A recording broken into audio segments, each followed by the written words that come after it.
le Dieu de notre salut, le Dieu de notre paix. Nous te chantons ce soir, nous te célébrons, toi le roi des rois, le Seigneur des seigneurs, toi qui mérites notre louange et notre adoration. Tu es le seul vrai Dieu. Merci pour ta fidélité, car tu nous dis dans ta parole que là où 2 ou 3 sont assemblés en ton nom, tu es au milieu d'eux. Et ce soir, nous sommes venus, Seigneur oh Dieu, à tes pieds pour apprendre, oui, à grandir dans ta connaissance, apprendre à grandir, oui, à ta ressemblance. Bénis cette heure, Seigneur, et bénis mon frère, bénis ma soeur. Oui, bénis tous ceux qui sont en chemin pour ces lieux. Au nom de Jésus, nous te prions, Père. Amen. Merci. Bonsoir, frères et sœurs. Que le Seigneur soit béni pour la grâce qu'il nous accorde de nous retrouver ce soir dans sa présence, afin de continuer notre étude du livre de Josué. La fois dernière, nous avons en vitesse essayé donc de faire la synthèse sur 12 des 31 rois. 12 des 31 rois vaincus par Israël. Et lorsque nous considérons les 12 rois sur les 31 rois vaincus par Israël, la grande leçon que nous tirons, c'est la fidélité de Dieu. Amen. La fidélité de Dieu. Tous les 31 rois qui occupaient la terre de Canaan ont été écrasés. Nous avons vu Josué chapitre 12, à partir du verset 9, le roi de Jéricho,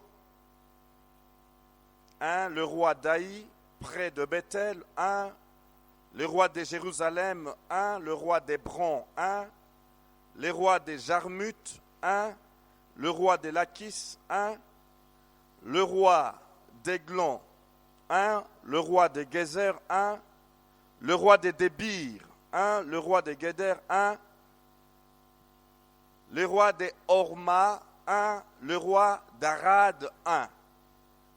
Et c'est là que nous nous sommes arrêtés la semaine passée, le mercredi précisément. Aujourd'hui, nous voulons continuer avec une série d'autres rois de manière tout à fait brève pour voir les enseignements que ces victoires nous donnent. Ce soir, nous voulons commencer avec le verset 15. Il s'agit là du roi de Libna, le roi d'Adulam, le roi de Makeda, le roi de Bethel, le roi de Tapuach, le roi de Épher. Et je pense que ça fait 6 rois qui feront l'objet de notre partage de ce soir. Nous ne saurons pas aller très vite. Pourquoi? Afin de nous permettre, nous tous, d'aller pas à pas. Libna, les rois de Libna. Le nom Libna, j'essaie de consulter encore les documents. Libna veut dire blancheur, éclat, lumière. Et là, autrefois, Nous avons dit que dans notre marche chrétienne, nous avons besoin de lumière, car Dieu est lumière. Alléluia. Mais il y a des fausses lumières qui viennent aussi sur notre chemin. Il y a aussi des semblants de lumière. Il y a des lumières artificielles.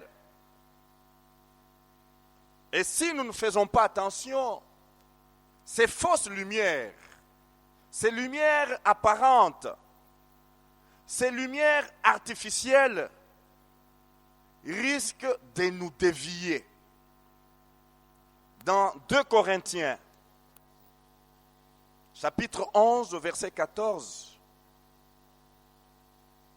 il est dit, et cela n'est pas étonnant puisque Satan lui-même se déguise en ange de lumière. Satan se déguise en quoi?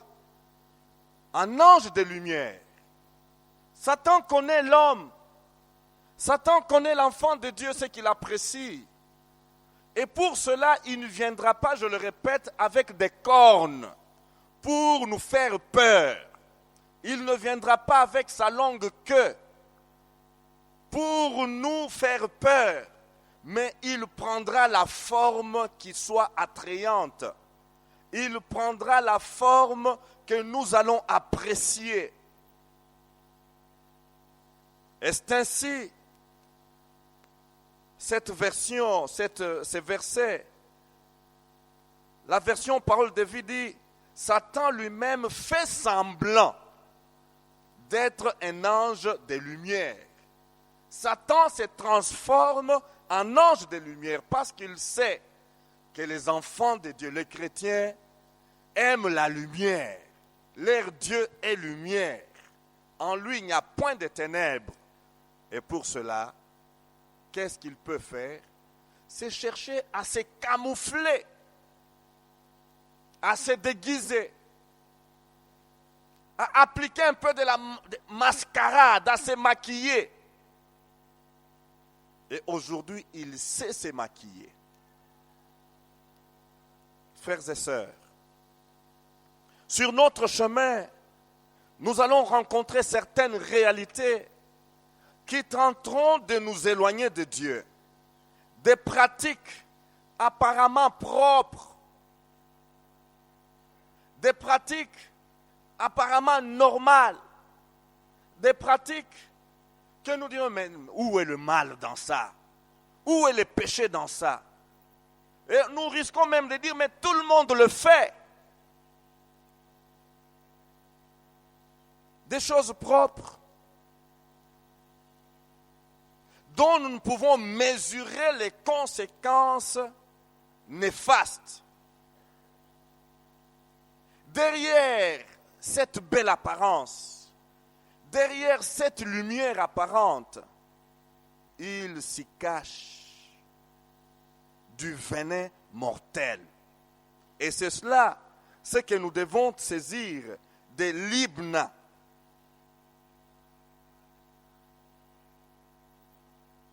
Satan vient avec un visage resplendissant, plein de bonnes intentions. Et nous n'oublions pas que notre siècle est appelé le siècle de quoi? Des Lumières. N'est-ce pas? Nous sommes dans un siècle de... Qu'est-ce que vous voulez? Vous mettez les points comme ça, vous avez les États-Unis devant vous. Un bouton suffit pour vous transporter en Australie. Mais derrière toutes ces choses, nous devons bien discerner ce qui est maquillé. La fausse lumière. Et lorsque nous rentrons dans le domaine spirituel, les fausses prophéties, les faux miracles, combien nous devons redoubler notre attention pour ne pas nous laisser tomber devant le coup de cet ennemi, Libna, qui veut nous attirer par sa fausse lumière, sa brillance, son éclat. Souvenons-nous, dans Genèse, nous ne dirons jamais assez sur cette approche, sur cette présentation que l'ennemi, Satan, a fait dès le commencement du monde et continue à le faire. Genèse 3:5. Je peux commencer un peu plus haut. Genèse 3. Les serpents étaient les plus rusés de tous les animaux des champs que l'Éternel Dieu avait fait. Il dit à la femme, Dieu a-t-il réellement dit, vous ne mangerez pas de tous les arbres du jardin? La femme répondit au serpent, nous mangeons du fruit des arbres du jardin, mais quant au fruit de l'arbre qui est au milieu du jardin, Dieu a dit, vous n'en mangerez point, et vous n'y toucherez point, de peur que vous ne mouriez. Alors le serpent dit à la femme, vous ne mourrez point, mais Dieu sait que le jour où vous en mangerez, vos yeux s'ouvriront, lumière, vos yeux s'ouvriront, et que vous serez comme des dieux, connaissant le bien et le mal. La femme vit que l'arbre était bon à manger et agréable à la vue, et qu'il était précieux pour ouvrir l'intelligence, la lumière. Et elle prit de son fruit et en mangea. Elle en donna aussi à son mari qui était auprès d'elle, et il en mangea. Nous allons dans Matthieu. Matthieu chapitre 4. Le même Satan, qu'est-ce qu'il fait cette fois-ci? Matthieu chapitre 4, à partir du verset 1, nous connaissons l'histoire de la tentation de Jésus. Mais prenons juste cette portion. Le diable le transporta encore sur une montagne très élevée, lui montra tous les royaumes du monde et leur gloire. Et lui dit, je te donnerai toutes ces choses si tu te prosternes et m'adores. Alléluia. Je te donnerai tout ça. Regarde ces royaumes. Regarde ces richesses. Regarde ces fortunes. Regarde cette beauté. Si tu te prosternes et m'adores, je te les donnerai. Frère, il viendra avec des bonnes offres. Il viendra avec des bonnes paroles. Un ange de lumière. Mais si nous ne discernons pas les dégâts et les conséquences, nous ne saurons les évaluer plus tard. C'est cela Libna. Mais gloire à Dieu, Josué et le peuple d'Israël ont vaincu Libna. Alléluia. Ils ont vaincu Libna et ils l'ont voué à l'interdite. Dieu nous demande et il nous donne la victoire sur ces fausses lumières, sur ces fausses prophéties, sur ces faux miracles, sur ces fausses visions qui font courir les gens aujourd'hui à gauche et à droite. L'autre roi, c'est le roi d'Adullam. Adullam,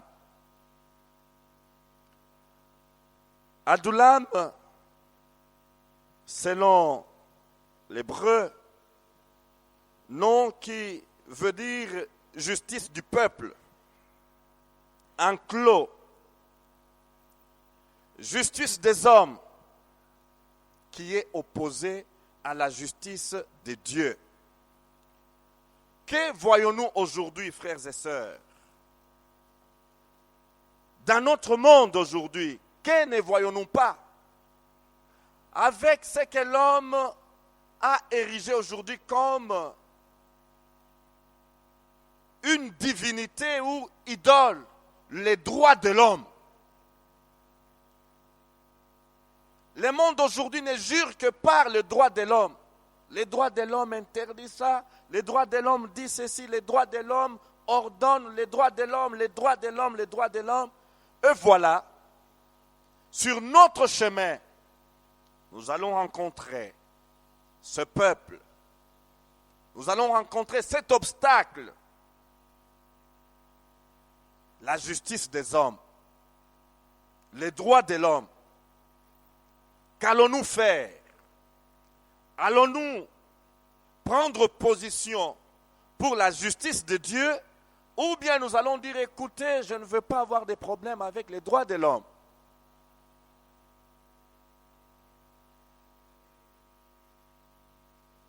Frères et sœurs, que Dieu nous aide à ne pas dévier, à ne pas copier ces choses qui se passent aujourd'hui dans notre monde, fondées sur ces nouveaux dieux, avec des minuscules, les droits de l'homme. Au nom du droit de l'homme, qu'est-ce qu'on ne voit pas?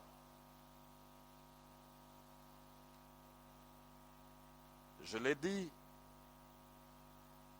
toutes les fois passées, au nom des droits de l'homme, l'homme créé par Dieu, à son image et selon sa ressemblance, les droits de l'homme dictent aujourd'hui à l'homme de se choisir le sexe.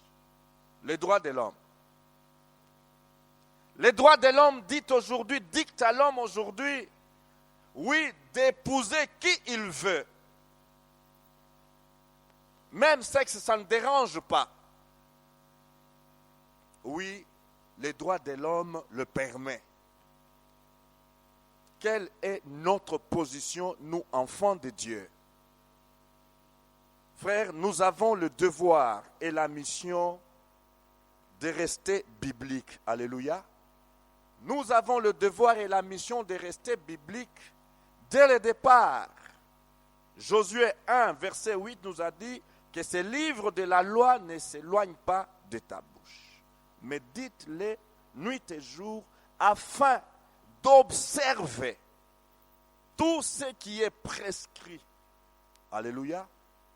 Et c'est alors que tu auras du succès et que tes projets réussiront. Alléluia. Donc notre position reste fondée sur la parole de Dieu. Que les droits de l'homme crient, que les droits de l'homme parlent. Dès que ce que le droit de l'homme dicte va à l'encontre de la parole de Dieu, eh bien, ça ne se discute pas. Alléluia. Et c'est cela, ce que nous devons savoir. Nous devons savoir donc vaincre toutes ces choses qui viennent contredire la parole de Dieu, mais les choses que mais tout le monde le fait. Pourquoi tu fais ça? Mais tout le monde le fait. Oui, c'est accepté par la loi. La loi accepte ça. La loi est d'accord avec ça. Mais est-ce que cette loi est conforme à la parole de Dieu? Alléluia. Est-ce que cette loi est fondée sur la crainte de Dieu, sur la justice de Dieu, ou bien c'est une loi taillée sur la mesure de l'homme?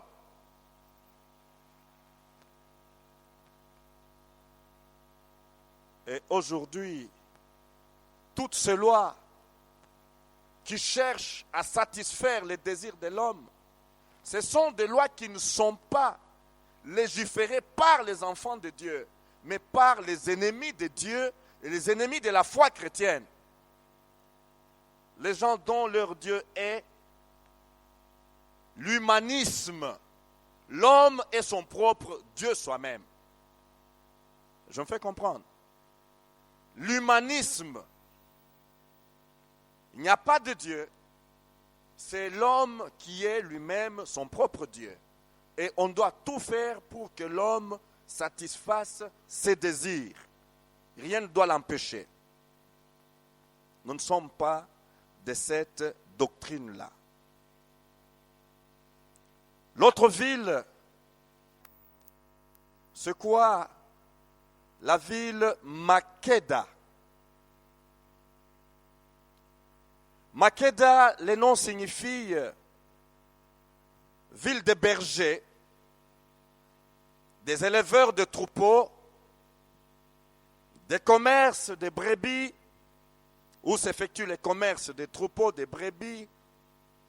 Une ville où les gens travaillent et visent l'intérêt. Une ville commerciale, une ville où on fait des affaires, une ville où on fait des bénéfices, une ville où on vise des avantages. Frères et sœurs, enfants de Dieu, sommes-nous intéressés ou désintéressés dans notre marche chrétienne? Alléluia. Sommes-nous intéressés? Suivons-nous Christ pour ce que nous pouvons gagner derrière lui, ou bien nous le suivons de manière désintéressée? Alléluia.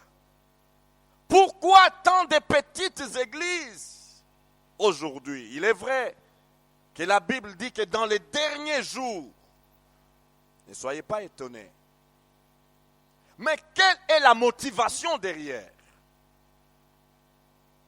Frères, nous sommes là pour nous édifier les uns et les autres. Alors que j'étudiais ce contexte de la résurrection de Jésus, il y a une vérité que nous devons garder ancrée dans nos cœurs lorsque nous venons dans la maison de Dieu ou lorsque nous devenons chrétiens. C'est quoi? Regardez Marie de Magdala quand elle arrive au tombeau le matin. Qu'est-ce qui se passe? Où l'avez-vous mis? Où l'avez-vous fait quoi? Qu'est-ce qu'elle demande? Elle demande quoi? Les corps de qui? Et qu'est-ce que l'ange répond? Qui est-ce que vous cherchez ici? Oui? S'il vous plaît? Qu'est-ce que l'ange a dit? Pourquoi cherchez-vous celui qui est vivant parmi les morts? Frères, nous venons à Christ, nous venons à l'église, non pas pour chercher les choses, nous venons pour chercher les ressuscités. Alléluia. Nous devons comprendre ces choses. Nous ne devenons pas chrétiens pour les choses que nous allons gagner, pour les avantages et les intérêts que nous allons avoir. Ça, c'est un faux calcul et une mauvaise conception, une conception païenne. Est-ce que je me fais comprendre? Et c'est ça Makeda. Ville des bergers. On vend, on achète, on vend, on achète. Et comprenez pourquoi celui qui a commencé cette église, il a toujours donné et dit haut et fort, dans l'église, on ne fait pas les commerces. Je me fais comprendre. Ah oui. Ma soeur, j'ai quelque chose à la fin de la réunion, voyez-moi. Non, ce n'est pas ici. Nous sommes là. Non, nous ne venons pas faire des échanges ici. Nous ne venons pas marchander des choses ici. Nous ne venons pas boutiquer des choses ici. Nous venons chercher la face de Dieu. Alléluia. Nous aurons Makeda sur notre chemin. Oh, mais à la borne, il y a une bonne audience. Hein? Je pense que mes affaires que j'ai amenées de Dubaï, si je pouvais aller proposer ça aux frères et sœurs de l'église, certainement que je vais vite les couler. Ça, c'est l'esprit de Makeda. Nous devons marcher et vaincre Makeda. Alléluia. Oui, le commerce n'est pas dans la maison de Dieu.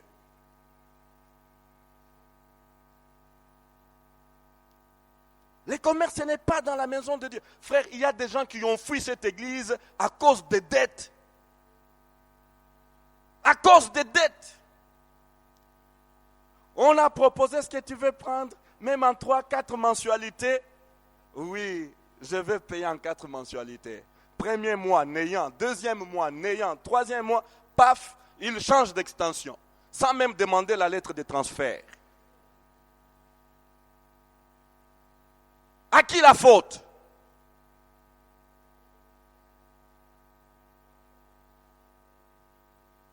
Non. Ici, ce n'est pas un centre d'affaires. Ça, c'est la maison de Dieu. Ma maison sera appelée une maison de... Un point trait.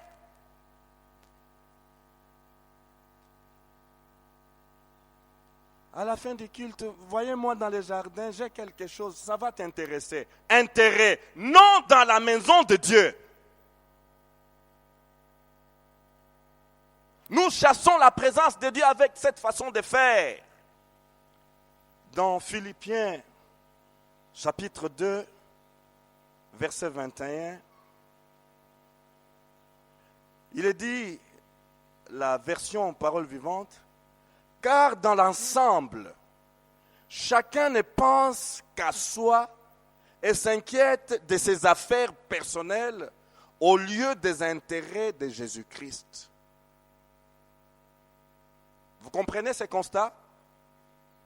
Car dans l'ensemble, à Philippe, chacun ne s'intéressait, ne pensait qu'à soi et ne s'inquiétait que de ses affaires personnelles au lieu des intérêts de Jésus-Christ.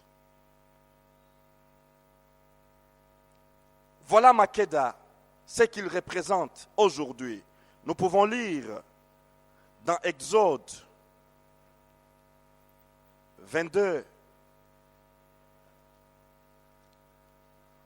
Exode chapitre 22, verset 25 nous dit: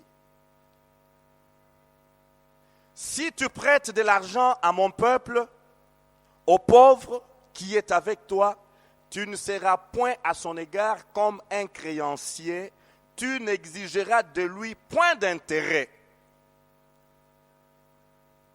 Alléluia. Nombre chapitre 25.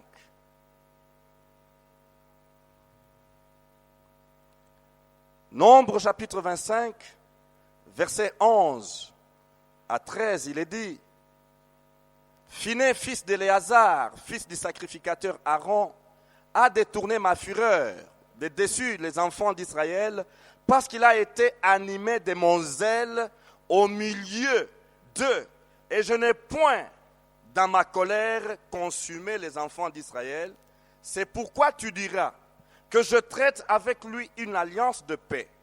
Ce sera pour lui et pour sa postérité, après lui, l'alliance d'un sacerdoce perpétuel, parce qu'il a été zélé pour son Dieu et qu'il a fait l'expiation pour les enfants d'Israël. Les intérêts de Dieu. Alléluia. Il s'est distingué par les zèles pour les intérêts de Dieu et non pas pour ses propres intérêts, et non pas pour ses propres avantages. Aujourd'hui, les avantages, que ça mine la vie chrétienne, la foi des enfants de Dieu. J'aimerais prendre le dernier texte dans Néhémie, Néhémie chapitre 5, verset 7. Néhémie 5, 7 nous dit: j'ai résolu de faire des réprimandes aux grands et aux magistrats. Et je leur dis: quoi? Vous prêtez à intérêt à vos frères? Et j'ai rassemblé autour d'eux une grande foule. Intérêt prohibé par Néhémie. Frères et sœurs, que Dieu nous aide à saisir sa pensée, que nous ne puissions pas laisser les avantages personnels, les intérêts personnels ruiner notre marche chrétienne, ruiner notre foi.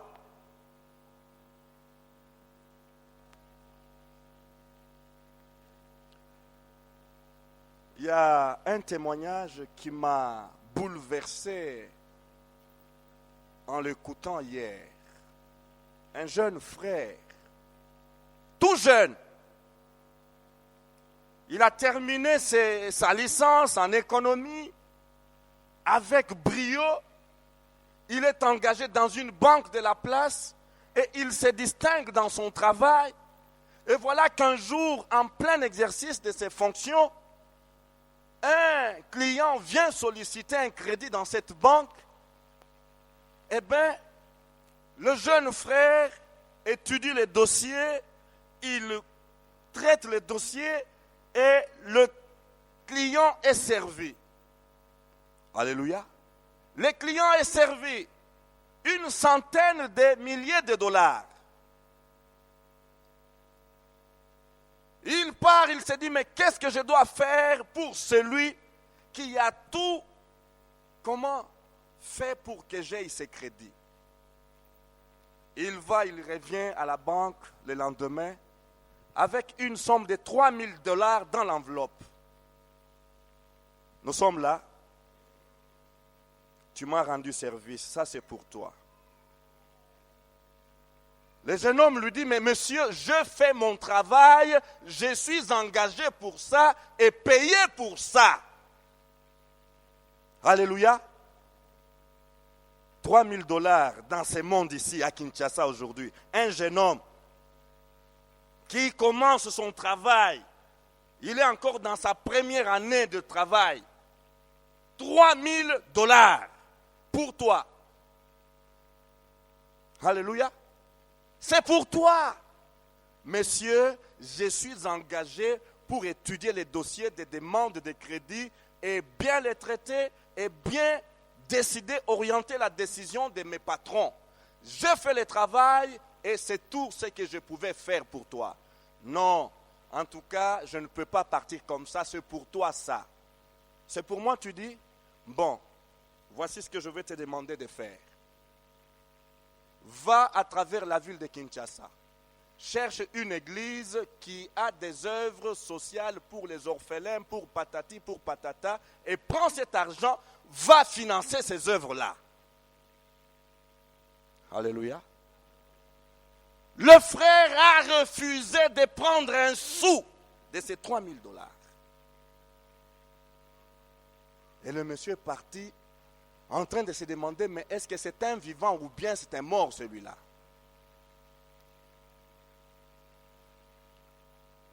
Quelques jours après, le jeune frère est proposé à devenir, à entrer dans la haute direction.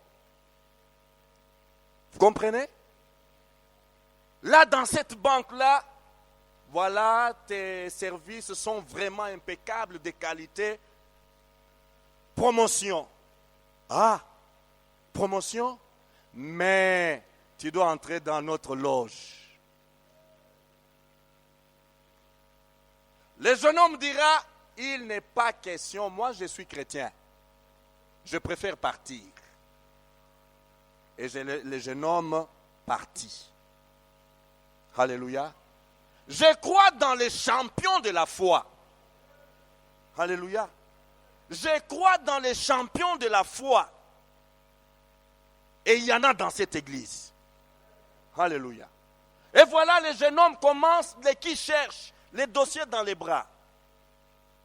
Un jour sur le boulevard du 30 juin, en train de transpirer sous la chaleur de Kinshasa, une grosse Jeep fumée s'arrête à quelques mètres et marche arrière. Monsieur, c'est toi qui m'avais servi à la banque là-bas? Oui, c'est moi. Mais qu'est-ce qui se passe? Non, je ne suis plus à la banque, je suis en train de chercher le travail. Ah?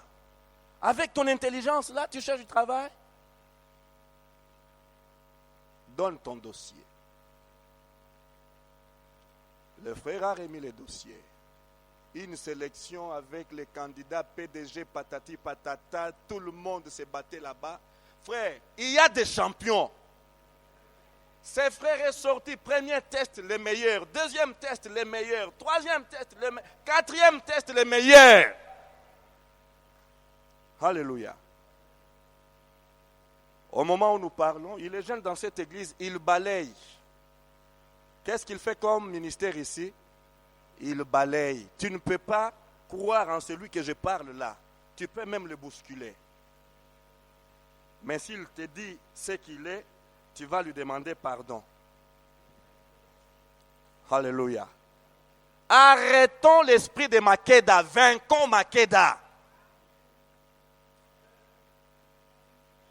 Pour un petit billet de $100, te voilà en train de terminer toute la louange. Non.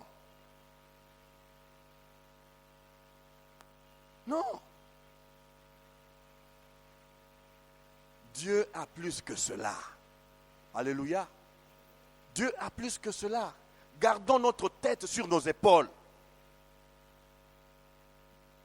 Les avantages. Le royaume de Dieu, c'est quoi? Alléluia. Que Dieu nous aide, frères. Dans l'église, nous venons chercher Christ et non pas des petits intérêts, des petits avantages, des petits profits, de ceci. Non! Alléluia. Recherchez premièrement le royaume de Dieu et sa justice. Et tout le reste, c'est par grâce. Alléluia. Ne forçons pas la main. N'utilisons pas des astuces. Non. Recherchons premièrement le royaume de Dieu et sa justice. Alléluia. La prochaine ville qui est vaincue, c'est quoi? La ville de Bethel. Bethel, qui signifie sanctuaire. Sanctuaire, maison de Dieu. Bethel, haut lieu, forteresse, sanctuaire de divinités païennes. Frères et sœurs, dans notre marche chrétienne, nous devons nous examiner afin de voir s'il n'y a pas de forteresse dans notre vie, s'il n'y a pas de haut lieu quelque part, si nous n'avons pas de petits sanctuaires quelque part, des sanctuaires où règnent des idoles.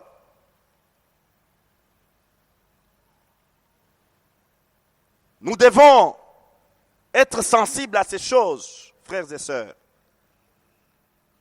Si l'Esprit de Dieu nous convainc que nous avons une petite idole quelque part, nous avons le devoir de démolir ces hauts lieux. Nous avons le devoir de démolir ces sanctuaires. Nous avons le devoir, oui, de renverser cet autel.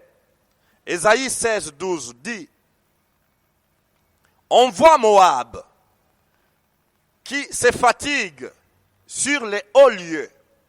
Il entre dans son sanctuaire pour prier et il ne peut rien obtenir.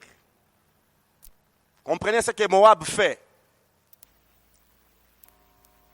On voit Moab qui se fatigue sur les hauts lieux. Il entre dans son sanctuaire pour prier et il ne peut rien obtenir.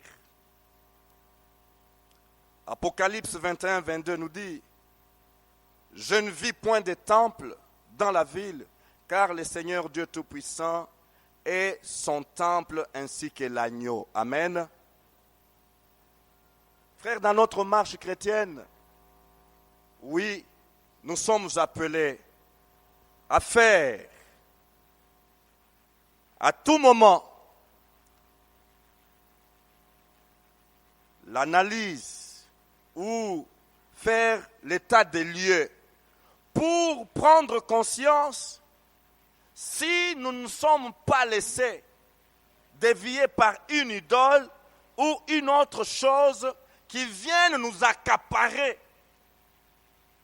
quelque chose qui vient nous dévier au lieu que nous restions concentrés sur Dieu et ses intérêts, mais cette chose-là vient d'une manière subtile nous écarter peu à peu, mais sûrement de Dieu et nous amener dans son sanctuaire.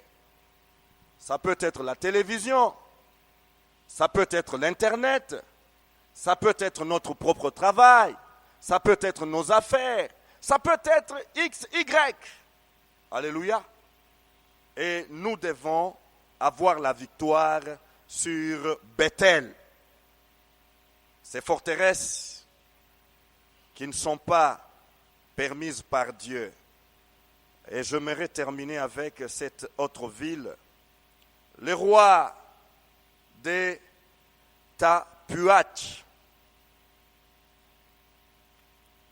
La ville de Tapuach, le nom de Tapuach signifie souffler, attrister, chagriner, faire languir et même perdre l'âme. Frère, dans notre marche vers notre cité céleste, dans notre expérience chrétienne, tout ne sera pas rose. Alléluia.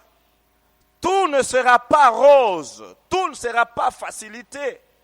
Nous aurons des obstacles et nous aurons des obstacles qui s'appellent Tapuach. Des situations qui viendront pour nous chagriner, des situations qui viendront pour nous attrister, des situations qui viendront pour nous souffleter, nous peiner.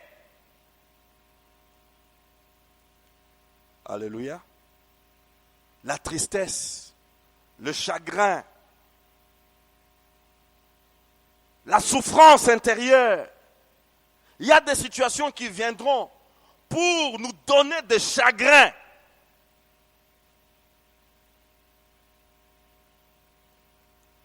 Mais ce qui est merveilleux, c'est quoi? Les enfants d'Israël ont vaincu. Alléluia. Nous sommes appelés, nous aussi enfants de Dieu, à vaincre le chagrin. Nous sommes appelés enfants de Dieu à vaincre la tristesse. Nous sommes appelés, nous enfants de Dieu, à vaincre toutes ces choses qui viennent pour affecter notre foi négativement. 2 Samuel, chapitre 13, verset 2. Une triste histoire. Amnon, le fils de David, s'est rendu malade de chagrin à cause de sa sœur Tamar, car elle était vierge. Il était malade de quoi? De chagrin.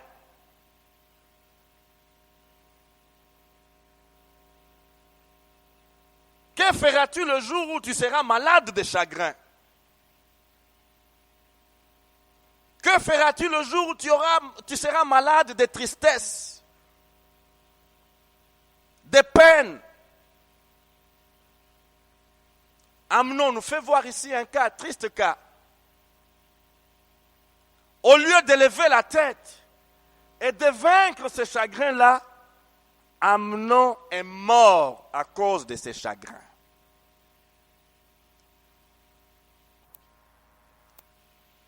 Lisons dans Psaume chapitre 13. Le psalmiste dit: jusqu'à quand me mettrai-je en souci, les chagrins au cœur tous les jours?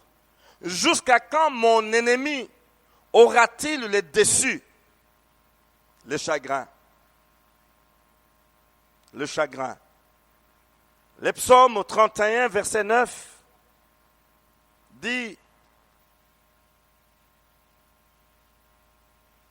et tu ne me livreras pas aux mains de l'ennemi, tu mettras mes pieds au large. Alléluia. Comment vaincre le chagrin? Un bon texte qui doit nous motiver à vaincre le chagrin, à vaincre la peine, à vaincre encore tous ces sentiments négatifs qui peuvent venir pour arrêter notre progression. Ce texte, nous le prenons dans Romains au chapitre 8. Romains chapitre 8, nous lisons à partir du verset 35, ce qui suit. Qui nous séparera de l'amour de Christ?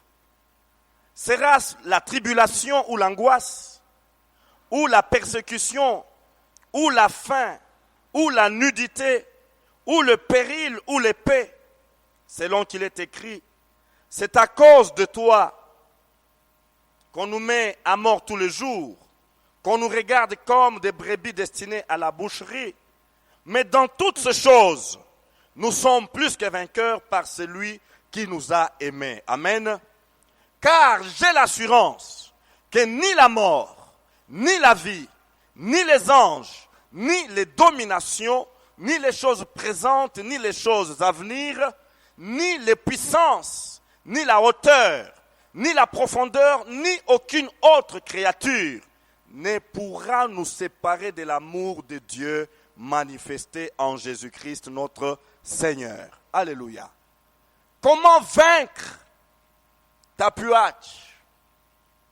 C'est lui qui fait tout pour nous chagriner, qui fait tout pour nous peiner, qui fait tout pour nous donner de l'amertume. Eh bien, la solution est là. Qui nous séparera de l'amour de Dieu manifesté en Jésus-Christ? Alléluia. Lorsque nous comprenons la hauteur, la largeur, la profondeur de l'amour de Dieu manifesté en Jésus-Christ, nous pouvons dire oui, peine vient, tristesse vient, chagrin vient, mais tu ne peux pas empêcher, alléluia, mon âme et mon esprit de jouir de l'amour de Dieu manifesté en Jésus-Christ. Alléluia. Frères, sœurs, tout peut arriver. Angoisse, tribulation, persécution. Mais qu'est-ce qui peut nous donner la victoire sur ces choses qui viennent pour nous bloquer, qui viennent pour nous terrasser? L'amour de Dieu manifesté en Jésus-Christ. Alléluia. Comprenons les implications de l'amour de Dieu manifesté en Christ Jésus. Alléluia. Nous allons baisser nos têtes et nous allons parler au Seigneur pendant que le pasteur avance.